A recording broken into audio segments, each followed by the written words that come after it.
If you take a closer look at Hollywood, it has its fair share of actors who were gang members, from Shia Labeouf getting affiliated with the Harpies gang, to Celi Bone Shaheed Sloan repping the Athens Park Bloods, and even Richard Cabraw representing the East LA gangs. Wario 213. My family's from one of the oldest gangs probably in the United States. It's the projects of B&E called the Estrada Courts. They weren't just acting tough, they were about that life. Let's get into it. First up, we have Celi Bone Sloan, Celi Bone Shaheed. Sloan is an activist, actor, and documentary filmmaker from Los Angeles County. If you can identify as I'm a Crip and you gotta watch out for me, then I got your attention. Whether you're crossing the street trying to get away from me, I count. I'm from Athens Park, Bloods. Everybody calls me Bone. I've been there for pretty much my whole banging career. Raised in the tough neighborhoods of Los Angeles, he became involved with the Athens Park Bloods, a notorious street gang during his youth. Celi Bone Sloan knows both as a documentary filmmaker and a member now inactive of the Bloods. I'm from Athens Park, Bloods. Everybody calls me Bone. I've been there for pretty much my whole banging career. These early experiences deeply influenced his life's mission and career path. Your film really traces the roots of black gangs in Los Angeles and how they emerged first as a response to racism and later black power movements. His journey into the film industry began with the help of NFL legend Jim Brown. I also found out that Jim Brown was one of your mentors. He secured him a job after his release from prison. That gig turned out to be life-changing. Jim Brown used to come, he came and got me out of jail. He's the one who got me a job on the first set. However, I was a production assistant. From there, Sloan grabbed small roles in Fuqua's Training Day. What? Just like that. Tears of the Sun, and Brooklyn's Finest. On Training Day, he did more than just act. Sloan made his mark behind the camera too. He wanted this film to really be authentic. He wanted to really be, hardcore. And I said, I think I can get you guys there, but it's gonna be real dirty. So if the crew's willing to get a little dirty to make a dirty movie, we can make it happen. He directed and starred in Bastards of the Party, a deep dive into the history of LA's gang culture.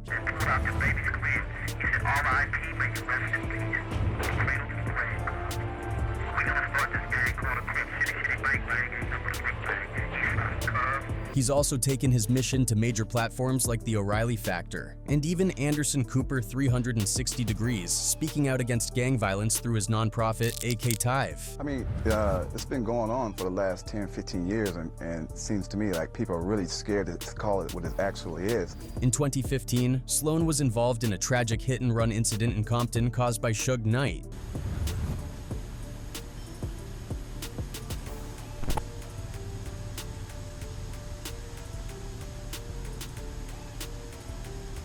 This incident killed Terry Carter. Seconds later, the truck comes back and runs over that man. We've had to, digitize the video because it's very violent. And left Sloan injured. But he's a very, very bright guy, and I don't think he's worried for his, am I going to die? I think he's worried about what's going to happen in my life, my career.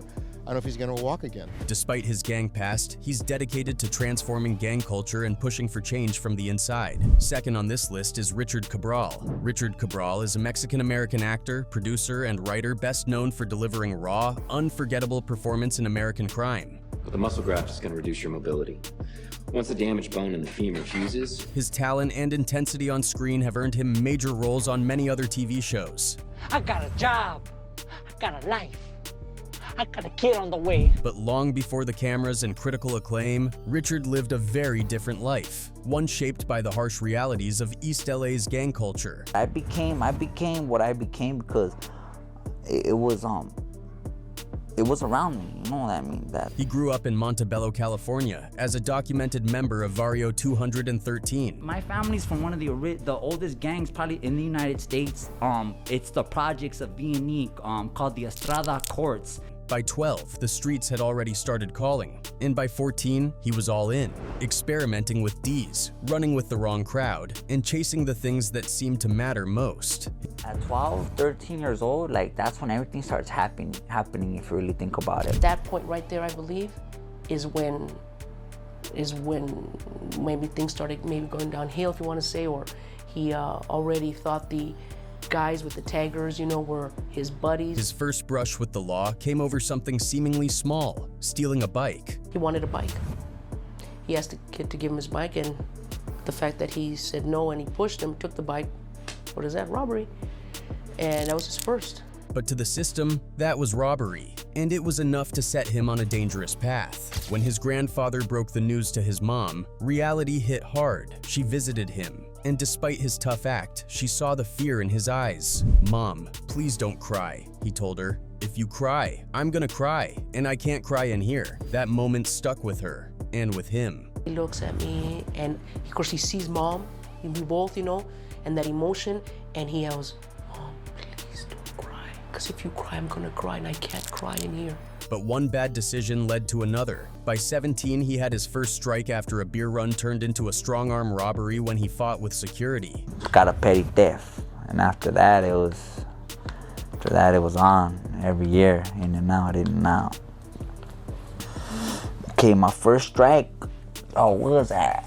I was at 17. His boss came out and they called the cops, and the cops came. So I found out that once you use force on any type of petty theft, it's considered a robbery. With a record hanging over his head, things only escalated. His uncles, quiet but powerful influences, had already lived that life, and whether he realized it or not, their stories shaped how he saw the world. At one point, he came dangerously close to facing 35 years to life. I couldn't even cry, my eyes got watery. Next, we move on to Denzel Washington. Denzel Washington is a Hollywood icon, no introduction needed. With 2 Academy Awards, a Tony, 2 Golden Globes, the Cecil B. DeMille Award, and the AFI Life Achievement Award under his belt, his resume speaks for itself. He's delivered powerhouse performances in the Equalizer trilogy, and even stepped behind the camera to direct films like Antoine Fisher, The Great Debaters, and Fences. But before the fame, Denzel's life was far from picture perfect. During an interview with Peter Travers, he admitted he wasn't exactly an angel growing up. "I was mischievous," he said with a laugh. But the truth ran deeper. While he was getting into harmless trouble, some of his closest friends were heading down a much darker path. "My 3 closest friends did quite a bit of time behind bars. Decades," he revealed. I was out and mischievous. Mischievous. You know, my 3 closest friends did quite a bit of time. So what kept Denzel from ending up in the same place? His mom, Lennis Washington. She saw the danger signs early and made a bold move. She pulled him out of the environment before things got worse. "She had enough sense to get me out of that situation before it was going to be my turn," Denzel reflected.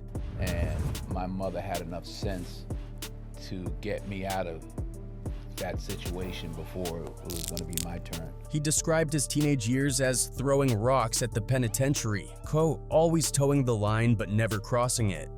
"I never got caught, but I also knew right from wrong, so I never wanted to go too far," he said. I mean, she taught us right from wrong, you know, but just the grace of God, I never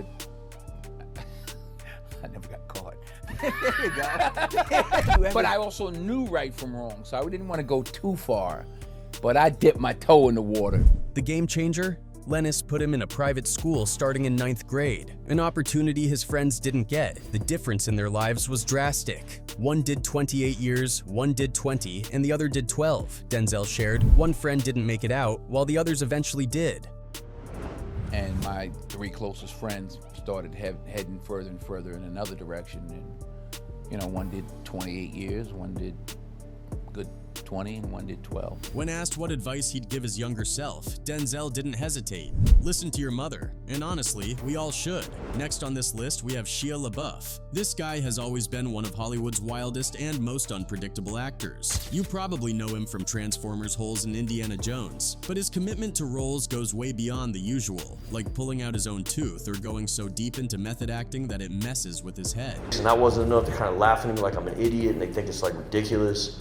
And then I went to the grip department, I got like some pliers, and I ripped my tooth out and spit blood all over the mirror. And that. But here's the thing. Before he ever played a gangster on screen, Shia was already living that life. He grew up in the middle of CYS, West Side Craziest territory, one of the toughest Latino and Filipino gangs in Echo Park. By the time he was 9, he and his mom relocated to Tutunga, a rough San Fernando Valley neighborhood crawling with biker gangs. And to make things even more intense, his dad was rumored to have ties to the Mongols, one of the most feared outlaw motorcycle clubs in the country. Chaos wasn't just part of his environment, it was his normal.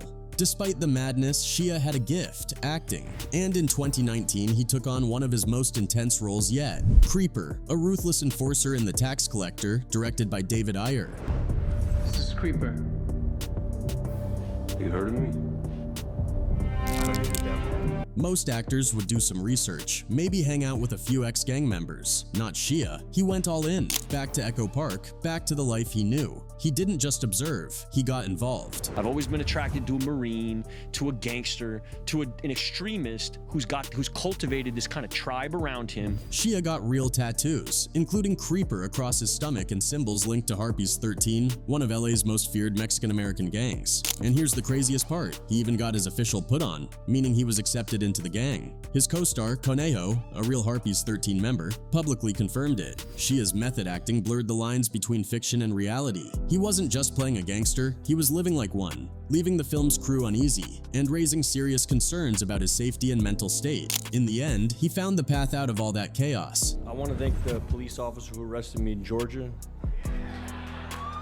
for changing my life. I want to thank my therapist and my sponsor for saving my life. Then there's Terrence Howard. When Terrence Howard was just 3 years old, he witnessed something no child should ever see. His father fatally stabbed a man in self-defense while they were waiting in line to see Santa Claus. By the time he was 13, he had already come dangerously close to becoming a victim of Los Angeles' violent gang wars. In the neighborhood, being part of a gang wasn't a choice. It was survival, he recalls. I wasn't naturally built for that life, but when you're young, everyone's trying to make a name for themselves. And the harsh truth is, the easiest way to do that is by taking out someone people think doesn't matter. I didn't want to be that person, and I had 3 brothers to look out for, so I joined the Mansfield Hustlers. One of the scariest moments of his life came when doing a good deed almost got him killed. After warning a member of a rival gang, the Schoolyard Crips, about a planned attack, his own crew didn't take it kindly. They beat him up, leaving him with a black eye and a swollen lip. But the real danger came a few days later. 4 Crips cornered him, guns pressed against his head, ready to end his life. Just when it seemed like there was no way out, the very person he had warned, a guy known as Baby Boy, stepped in and saved him. That near-death experience was a wake-up call.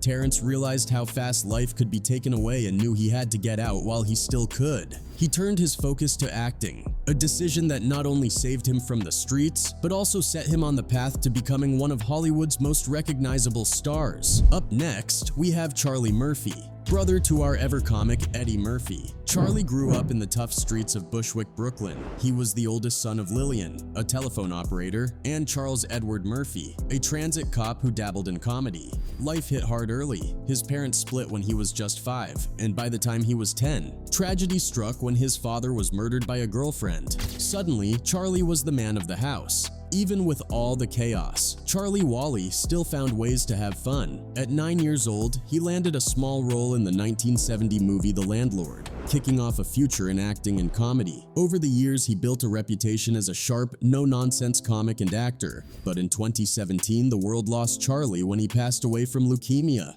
After his death, his younger brother Eddie Murphy opened up about their childhood. In a 2011 Rolling Stone interview, Eddie called Charlie the tougher brother by far. Charlie was in gangs, and even now he's ultra macho. He's got a black belt in karate. Kids at school wouldn't mess with me because they knew Charlie would kill them, Eddie joked. My brother was in all the gangs, you know, he'd come in the house with a gun and say, hide this. And for street cred, Charlie was there, at the peak of it. He was part of the King Python's gang on Long Island, known as Lil Boss. During his teenage years, he joined the 5 Percenters, an offshoot of the Nation of Islam, taking the name Omar Allah. But that fast life caught up with him, as he shared in his 2009 memoir, The Making of a Stand-Up Guy. A reckless decision to commit armed robbery landed him 10 months in Nassau County Jail. The day he got out, he knew he had to turn things around. At 18, Charlie joined the US Navy in 1978, taking his first steps toward a new life. Moving on, we have Omar Gooding. You've definitely seen him around, whether it's classic TV shows like Touched by an Angel, Hanging with Mr. Cooper, Smart Guy, or Playmakers. He's been doing his thing for years. Oh, and who could forget his gig as one of the original hosts of Nickelodeon's Wild and Crazy Kids from 1990 to 1992. On the big screen, he left a lasting impression, especially with his role as Sweet Pea in Baby Boy, where his raw performance earned him serious props. And yep, if you're wondering, he's the younger brother of Oscar winner Cuba Gooding Jr. But here's the thing. Omar didn't just play a tough guy on screen. That energy came from real-life experiences. Before Hollywood came calling, he had some run-ins with the gang scene in his neighborhood. At one point, he even thought about becoming a gangster rapper and got some coaching from CBO, a name you might recognize if you know Tupac and Young Buck's circle.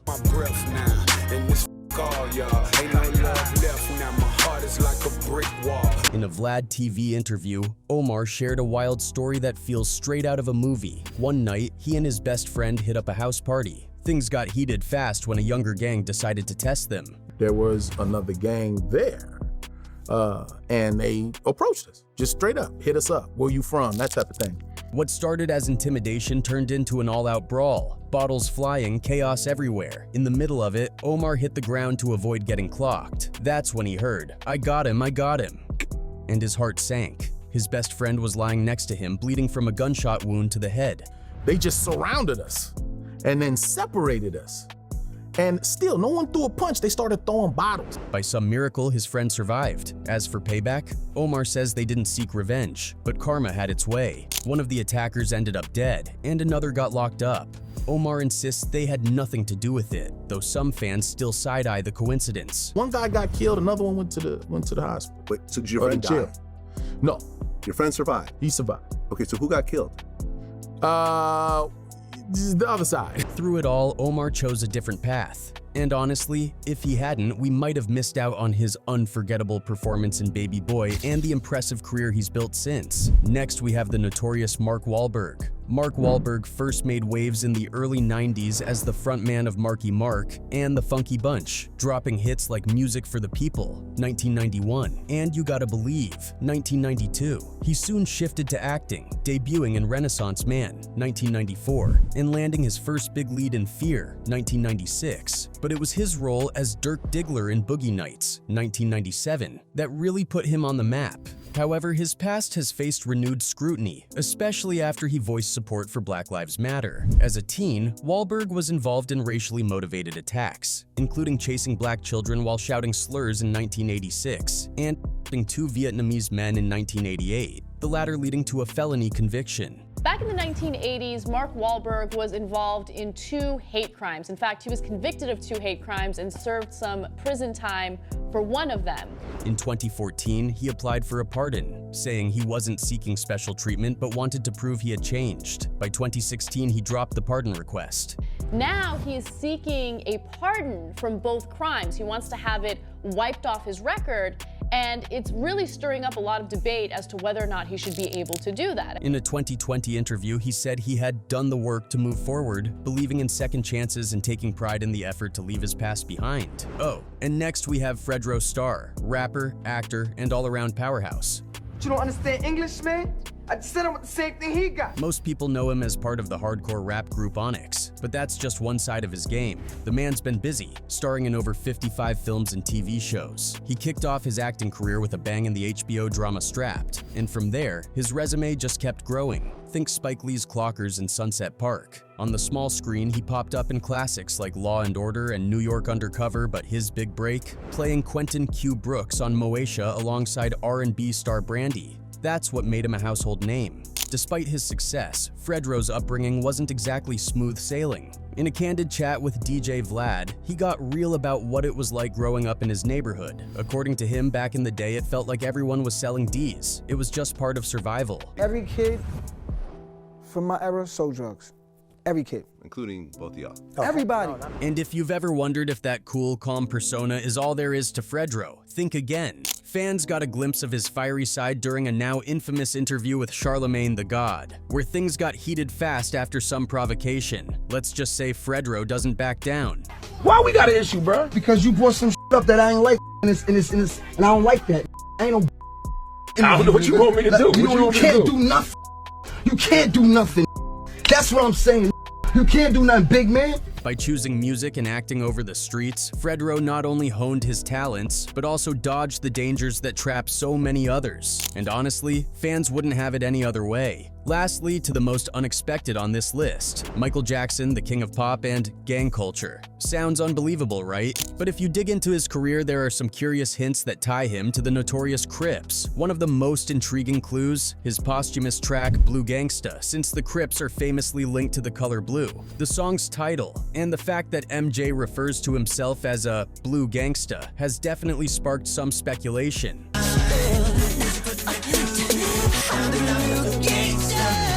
And that's not all. If you revisit the music video for The Way You Make Me Feel, you'll notice something interesting. Michael didn't just hire any background extras. He brought in real Crip members for the shoe. In one scene, he even silences a wild crowd with nothing but a sharp scream, showing he wasn't just some outsider. He had pull. And we actually used real gang members in the video.